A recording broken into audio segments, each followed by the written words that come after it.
Hey there, it's Kristen, and today we are talking about Charmed Season 3, Episode 8. Consider subscribing if you like my videos, and feel free to leave a comment and let me know your thoughts on this episode. We're getting to the season already. We are Episode 8, so let's talk about it. So this episode, we have a couple of things going on. Macy has an encounter with the Shea Group that leaves her really shaken up. Maggie is using her psych background to kind of get to the bottom of things. And Harry and Mel detangle an ancient feud. So, oh, thank you, Joel. I appreciate it. This is just the natural lighting of the sun coming in. Thank you. It's a little early, so we still got the sunlight over here in New York. Jed says I'm out of sync, so hopefully it will fix itself. I feel like the easiest way to kind of talk about this episode is maybe to kind of dive into 3 different segments. The first is, the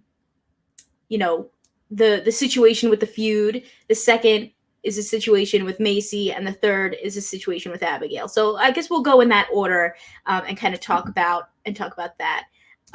Thanks, Kevin. I was doing something a little different, and figured we'll put some hair up, some down. Appreciate it, guys. I appreciate all the support this beginning of this video. So let's start out with what's going on with this warring coven, because this was something that I thought was really cool, and it did remind me of a situation from the original Charmed between the Montana and Calloway families. They were in a feud that only the Charmed ones could solve, and in this episode we have the Hatfield and McCoy feud, which is actually a spin on a real feud. That's like a real kind of like familial war that was going on in like the West Virginia, Kentucky area back in like the 1800s. And like there have been tons of movies and shows and books that have referenced that feud. And now they did that in this show as well. So basically we start out this episode meeting a witch named Kira who was attacked by demons. I put it in quotes because we find out that she was not really attacked by demons, but her being attacked, and the Charmed ones trying to figure out how to help her and how to stop all of this kind of makes another, I guess it just kind of opens up another can of worms, if you will. So, they're trying to help Kira. She, whatever it is that has like poisoned her, Harry can't just fix that easily. They're trying to mix up all these potions to try to save her, and nothing's working. And so Mel has this brilliant idea. What if we just put all of these potions together? I don't know. To me, that just doesn't make any sense. And I feel like if Macy was there, the scientist in her would have been like, that's like a terrible idea. I mean, it worked, but it just seems like a terrible idea. Let's just mix all these random potions to help someone together. You would just think that would make things, I don't know, people could have exploded. Who knows what could have happened? But, conveniently it works in this situation. They're able to help Kira. But because they think that she's been attacked by demons, this leads to them freaking out over that situation and attacking Abigail. Because as the overlord, Abigail has been like, okay, I'm going to make sure that like no demons hurt witches, like, we're all cool. We have this like alliance. And I guess they feel that if there was a situation where this demon, attacked this witch, that completely breaks that peace treaty, if you will. And now they're like really pissed off at Abigail. It turns out it's not actually Abigail's fault at all. We'll get into that in a minute. But basically, when they do find out that it's not her fault, they're also searching for this demon, Willow, who turns out to just be another witch. And it turns out Kira and Willow they were originally from the same coven, and then they've like separated, and now they're at war. So this is, like I said, going back to that kind of Hatfield and McCoy feud. And that's actually their last names in this as well. And it really reminded me of the Montana and Calloway family feud that the original Charmed ones resolved back in the OG show. So I thought that was like a cool reference. And I like getting to see, like, just diving into these other like witches I just wish we saw a little bit more of that. I think they did this a little bit better than they have previously, where sometimes like they don't really give you any information about the characters and they have like no real role. But I like that we kind of got to learn a little bit more about this feud, and that it also connected back the runes that they introduced us to because of this coven, and connects us back to this whole like mysterious magical tablet and these ancient creatures in this cave of ancients, and through that, they end up finding the other half of the stone tablet, and they're able to kind of fuse them together. And I guess that's going to continue the story of them, fighting off even more ancient beings and creatures. We got some comments in here. So let me go back a little bit. Sergio says, I was thinking yesterday as I was catching up on the episode, as Kira might die, that the show didn't explore the loss of an innocent like the OG did, like the effects on them. Yeah, I guess, in this show, they don't necessarily, save innocents very often. I think they did it in like one episode. And yeah, there's never really, I feel like a lot of the things in this show is that like the stakes are not quite as high as they want you to believe they are. So, they might lose someone, but then they're like, it doesn't really affect them that much. Or the only person that I feel like really seen things truly affect is kind of Maggie, because of how emotional her power is, Kevin says the perfect storm potion was interesting to say the least. Yeah, it was a little, I guess we're trying anything. We've made all these potions to help someone. It doesn't work. Let's just put them all together. Who knows? It could explode, or it could be, what we need to save the day. Tess says, I love seeing Mel use potions. She became a potion master in season 2, so I'm glad to see that she's still using them. Definitely.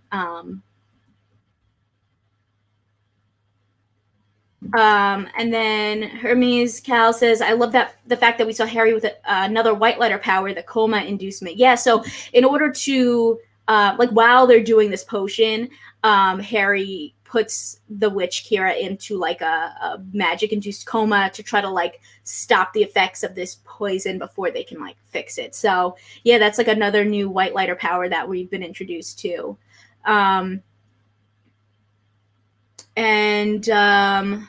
Speaking of the ancient tablet, Maxine says, do you think the ancient tablet is going to fix their sister allergy? I feel like we're not done yet. I feel like this is like just the first, like we've done the first half of like monsters and stuff. Maybe additional piece of the tablet is going to like be what they need to fight off a couple more monsters and maybe finally fix their allergy. That's what I'm thinking. So I see some people are already starting to talk about the situation with Abby. So let's talk about that a little bit more. So the situation with Abby is, the fact that Kira says, oh, this is a demon that attacked me, not a witch, even though it was really a witch.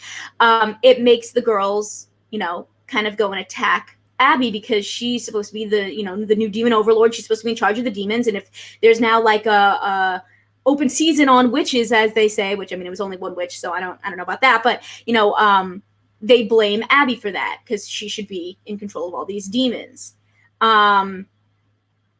So when we kind of see Abby in this like episode, she is working with Jordan. She's basically like kidnapped him sort of, and kept him captive in her home, trying to beg him to let her mind meld him, because she thinks that the reason her demon side keeps attacking herself is because maybe her sister put a curse on this totem. And so she's like, let me mind meld you so I can like understand what really happened. Maybe you don't really know, like you're not giving me all the information. And then Abby kind of turns into her demon self and is like threatening Jordan basically with her powers. And at that time is when Mel comes in, because she's pissed now. Macy's already been like, I can't deal with this anymore. And so, Mel comes in and she's like, now I'm going to talk to Abby, and if I have to kill her, I will, because, you're irredeemable, and you are doing all this stuff. And it's like, wait, actually, that wasn't even Abby. That was someone who lied and said that it was a demon attack when it really was just a fellow witch attacking her.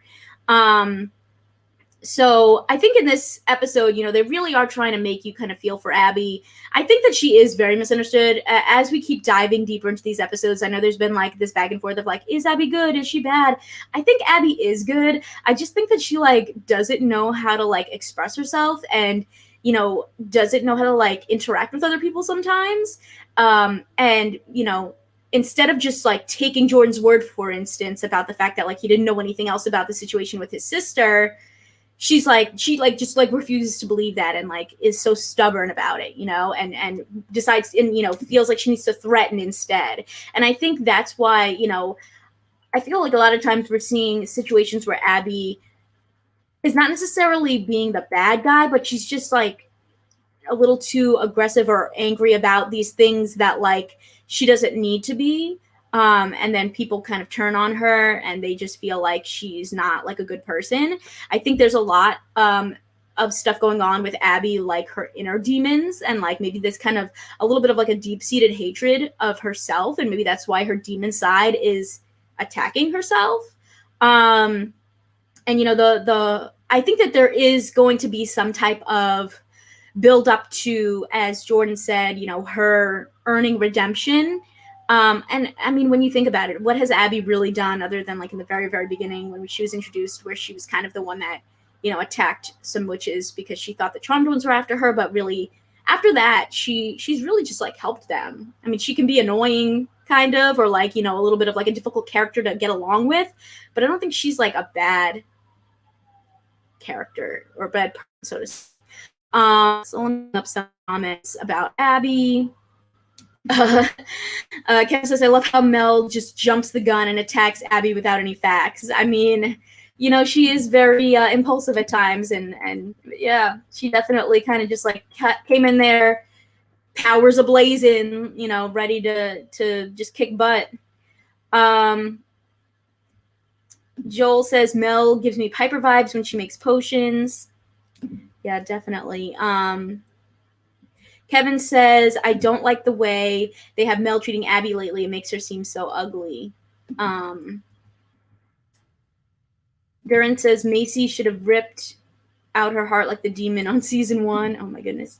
And Kevin says, plus, I feel like this show really wants us to feel for Abby this season. I agree. I think that they really are trying to make us, feel for Abby and what she's dealing with. And I, like, see what they mean. I just wish that there was a little bit better character development.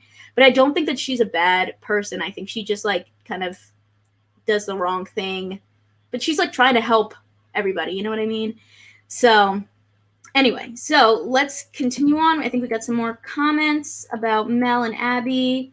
Oh, Kevin, the way Mel treated Abby made me think of Cole from the OG Charmed. I gotta say, Cole, I was not a fan of Cole. So, I can see why you didn't like that.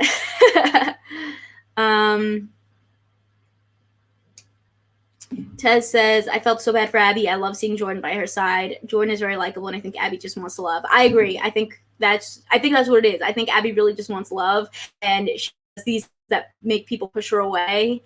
And yeah, I think that's like a tough situation for her to be in, but that's, I guess, just how she's written.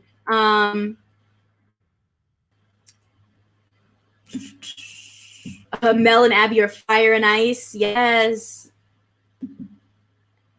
And Menace Arcade says she's still going to have to work harder to prove herself.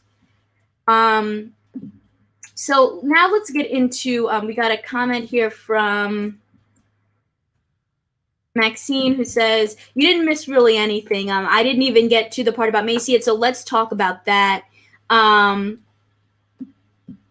So there was a lot of flashbacks in this episode about what happened with Macy at the Shea Group. And I think that I have to say I'm not like a huge fan of the flashbacks. I just feel like they did that in the last episode too, where they were like, in that hell maze, and then they were doing all these flashbacks to show what happened.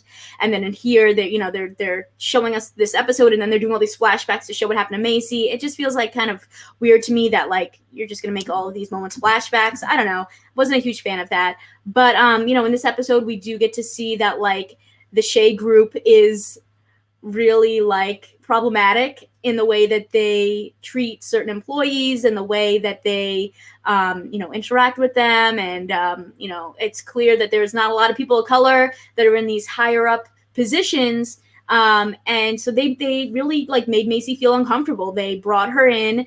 She thinks she's going to have this big meeting, and give a bunch of ideas. And instead they're just kind of using her as a face of malaria because she is, a Black woman. And they want to do this photo shoot, which she has no idea about. They want to put her in this like kind of scandalous outfit. And it just was like really like uncomfortable. And you see like the way that they're talking about her skin and her hair, and they touch her hair. And it was like, oh my goodness, like this is just like all these microaggressions kind of coming into play were so uncomfortable. And you can understand why she would like be upset. And then, on top of all of that, the woman who's in charge of all this is, doesn't like her reaction to the fact that she doesn't think any of this stuff makes sense. She doesn't like the direction that everything's going in. And so she says that she's being threatened by Macy, which she wasn't, and gets her, basically escorted out of the building by the security. And it was just, that's stuff that people deal with, and it's very difficult, and it's very like why, we're in 2021, like you would think we'd be beyond these like microaggressions and things, but I think it was important for them to bring that up and kind of show the things that, and even in this episode, Macy says like, this is not the first time I've dealt with it, but it doesn't get easier, and something that I thought was interesting was earlier in the episode, Kira was saying how like, the charmed ones, they're so powerful, imagine being without power, like the fact that like Kira felt powerless, and Macy got really mad at that. And I was like, oh man, I see why, because she is this person who should be so powerful. She's a charmed one. She has all the power at her fingertips, and yet in a situation like that with the Shea Group, she felt powerless. And that was just like, I thought really deep. So yeah, I mean, Tez says it all. He says, I was enraged seeing how they treated Macy. Yeah, that was definitely a messed up situation. I think I wouldn't be surprised if we get to see more of that kind of come up throughout the season. I mean, it looks like they're going to have to, there's been a lot of issues with maybe the Shea Group not doing as well as they used to do because Julian's not there anymore. So I'm hoping that there's a way that, if anything, maybe Macy will be able to keep at least safe space going because, obviously they need access to the command center. Yeah. And Maxine says, I didn't like the way the woman acted towards Macy and the way she wanted everything to be. For example, the type of clothing Macy wants to wear with racism and being in control. Yeah, definitely.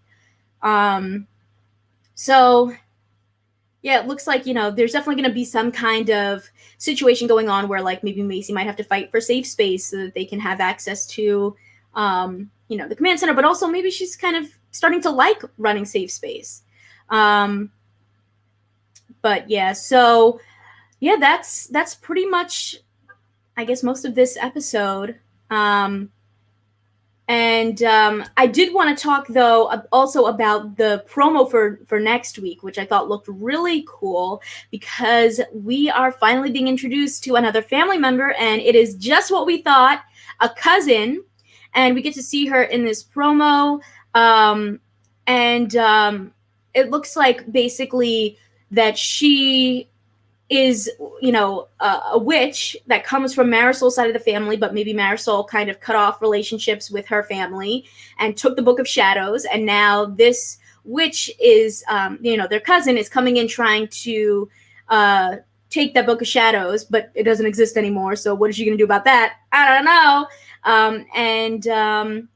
I'm excited to see, what this is going to mean, bringing in a new family member and will she be able to like introduce them to things that maybe they didn't know before? I don't know. You would just think this would have been someone that you could have introduced earlier because there's someone who actually is part of the magical world and could have been like a guide to them in some way.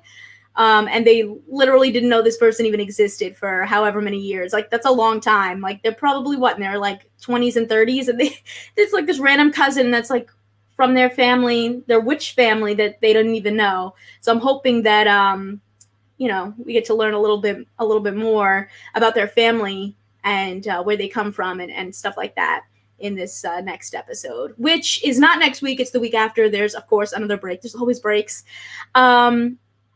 So overall thoughts, I want to say, one, this episode was like just okay to me. It wasn't my favorite episode, but it wasn't like, I liked this episode better than like last week, for instance. I think that they tackled a lot of interesting things. I liked the idea of the two witches from this separated coven. I think it is interesting them bringing up this idea of, the inner demons that Abby is dealing with. There were also surprisingly like a bunch of pop culture references in this one that I caught that I thought were really fun. There was like a Hamilton reference.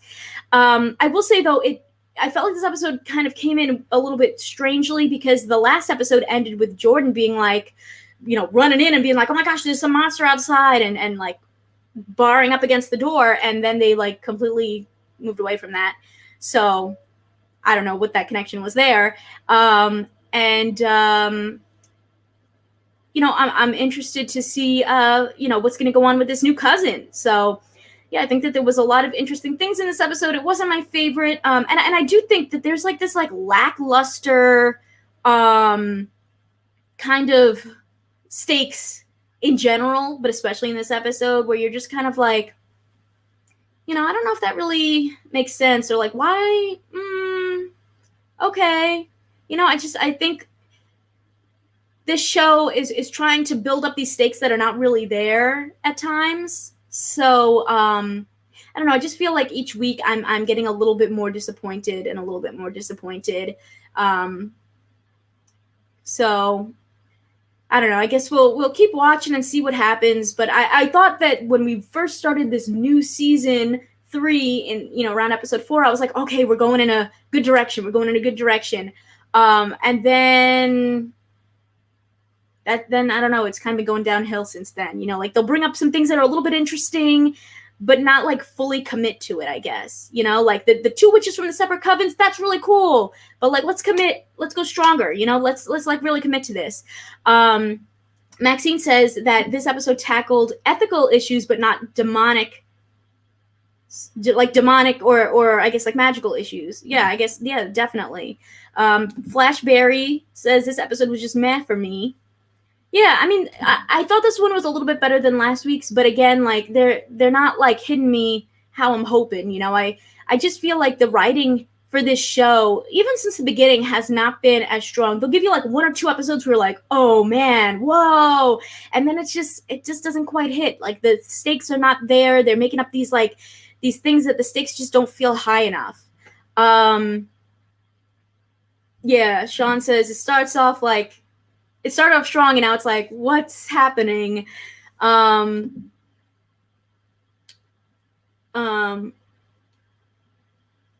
villain was clearly racism, but we obviously didn't win. Hermes says, I hope they give the cousin a power, because every time we have another witch who is not a main character, we don't know what their powers are. We don't even know what Ruby's power was. Yeah, and we didn't really get to understand what the powers were of like this Hatfield and McCoy feud, like their witch powers.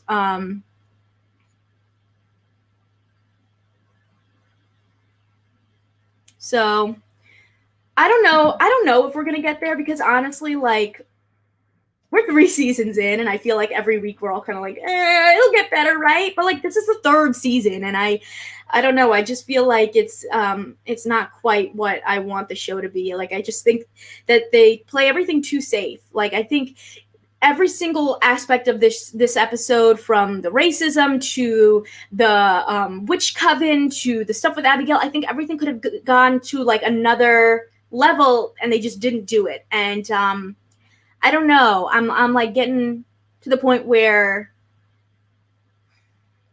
I'm not really sure if the show ever gonna be like on the level that we want it to be.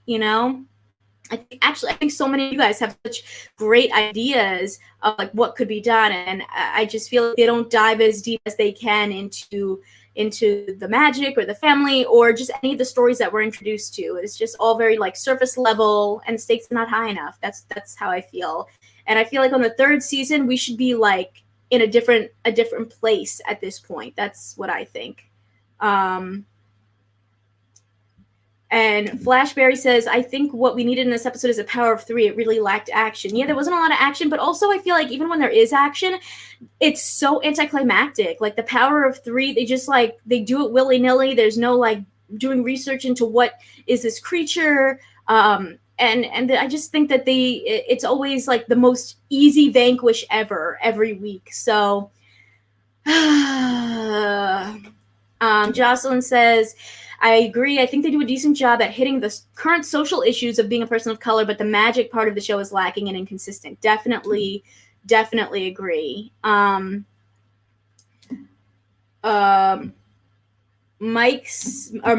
says, I want to like it, but for both me and my boyfriend, we haven't been feeling season 2 or 3, but we enjoyed season 1. Yeah, I think season 1 for me was better than season 2 and 3 for sure.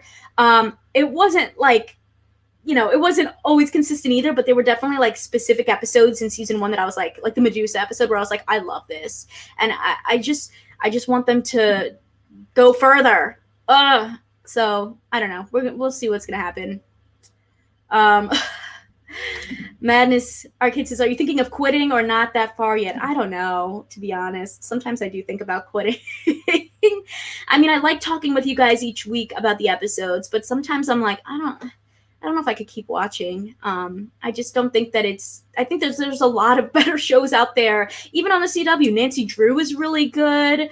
And it frustrates me because I feel like the quality is just not quite there for this show. I don't know.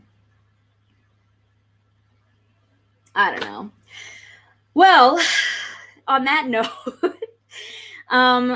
thank you guys so much for joining me to talk about this episode.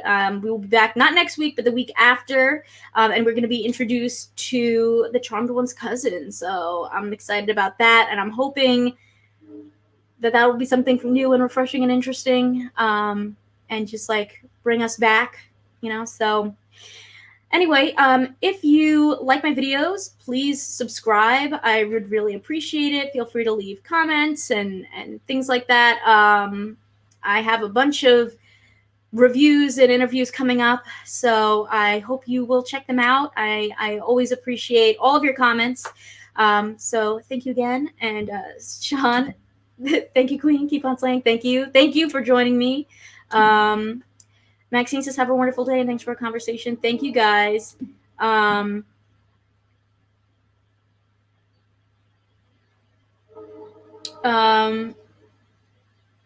you, guys. I'm seeing all your goodbye messages. Thank you guys so much. I appreciate you joining me, and I will talk to you soon.